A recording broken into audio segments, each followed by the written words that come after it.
मित्रांनो, ही कथा आहे एका मुलीच्या पहिल्या संभोगाची. सायली तीच नाव.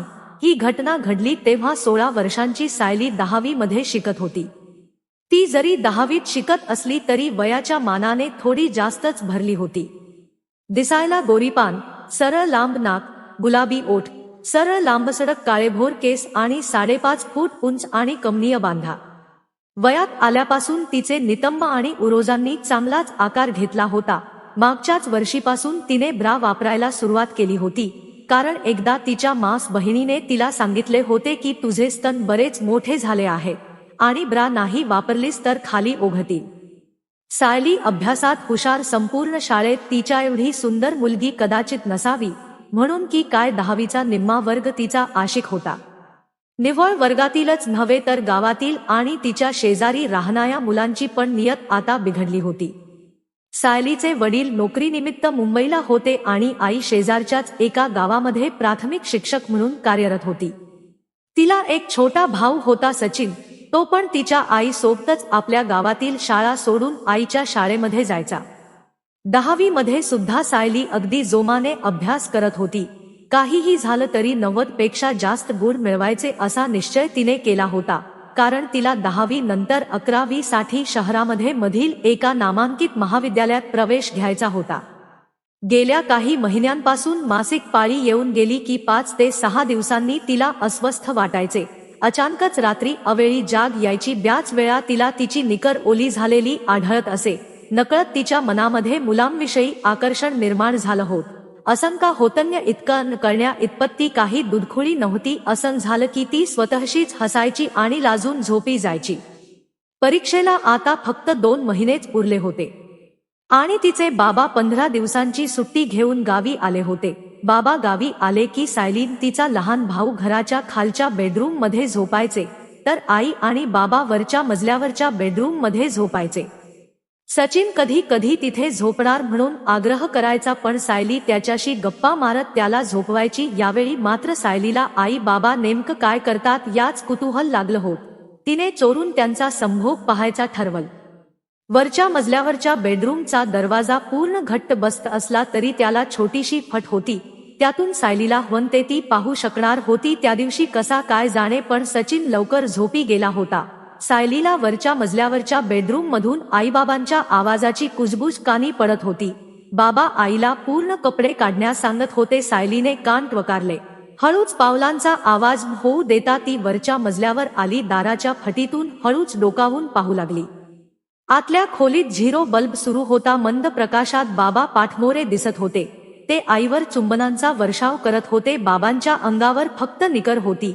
37 वयाचे तिचे बाबा अंगापिंडाने मजबूत होते. थोड्या वेळानं आईने बाबांना बेडवर खाली पाडलं आणि स्वतःवर आली. 34 वर्षांची तिची आई पूर्णपणे नग्न होती. तिच्या अंगावर एकही कपडा नव्हता.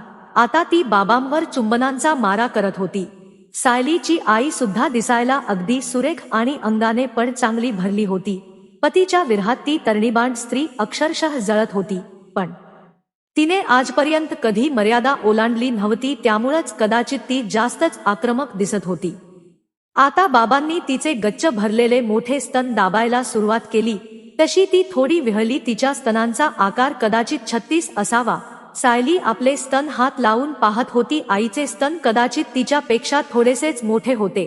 34 वर्षांची असली तरी तिचे स्तन अजूनही कडक होते. बाबा आता आईचे दोन्ही स्तन चोखत होते. बाबांनी आपले दोन्ही हात आईच्या उठावदार नितंबावर ठेवले होते. तिला आई चालताना तिच्या नितंबांची होणारी मोहक व आकर्षक हालचाल पाहून कायमच ती खुश होत असे. आता आई बाबांच्या दोन्ही मांडीवर बसून त्याच्या डोक्याचे केस धरून चेकाळत होती. बाबांनी मनसोक्त तिचे उरोज चोखल्यानंतर आई आता उठून खाली झोपली. बाबांनी त्यांची निकर काढली. त्यांचा 7 इंचाचा पोपट ताठून कडक झाला होता. खाली 2 लिंबूंच्या आकाराचे त्यांच्या गोट्या आता घट्ट झाल्या होत्या. त्यांचा पोपट आता लाकडासारखा कडक झाला होता. आईने प्रेमाने त्यांच्या लिंगाला कुरवाळले. आता ती सुद्धा बाबांचा पोपट तिच्या योनीत घेण्यासाठी आतुर झाली होती. त्यांनी आईचे दोन्ही पाय फाकवले. इतक्या वेळ एकमेकांशी घासाघीस केल्यानंतर आईची योनी पाझरली होती. बाबांनी तिच्या योनीमुखावर हात ठेवला तशी आईच्या अंगातून एक शिरशिरी गेली. ती शहारली. बाबांनी आपला पोपट योनीच्या तोंडावर ठेवला. इकडे सायलीची निकर सुद्धा ओली झाली होती। ती सुद्धा आपला नाईट गाऊन वर करून तिच्या निकर वरूनच योनीवर हात फिरवत होती। बाबांनी हळूच पोपट आईच्या योनीत सारला। थोडस मागे पुढे करून एक जोराचा धक्का दिला तसा पोपट सकन योनीच्या तळापर्यंत पोचला। आईने उशी जोरात दाबून धरली। जवळपास 10 ते 12 मिनिटे बाबा आणि आई संभोग करत होते। आई पण आता परमोच्च बिंदू जवळ पोचली होती। ती बाबांना आता जोरजोरात धक्के मारायला सांगत होती। इकडे सायली आता आपल्या निकरच्या आत हात घालून एक बोट आपल्या योनीत घालून आत बाहेर करत होती।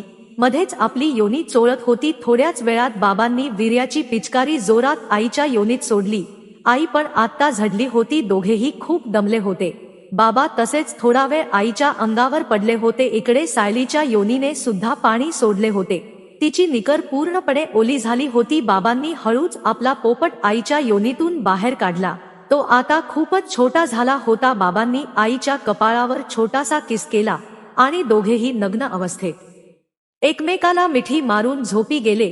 इकडे सायलीचा हात ओला झाला होता। ती बाथरूम मध्ये जाऊन हात धुवून आणि निकर काढून ठेवून नाईटी घालून आली। तिला कळाल होत तिला का अस्वस्थ वाटत आणि तिला कशाची गरज आहे। तिनेही हा अनुभव एकदा घ्यायचं ठरवलं आणि ती सुद्धा शांतपणे झोपी गेली। आता गर्म झालेली सायली कुणा बरोबर संभोग करते ते जाणून घेण्याकरिता समोरच भाग नक्की बघा।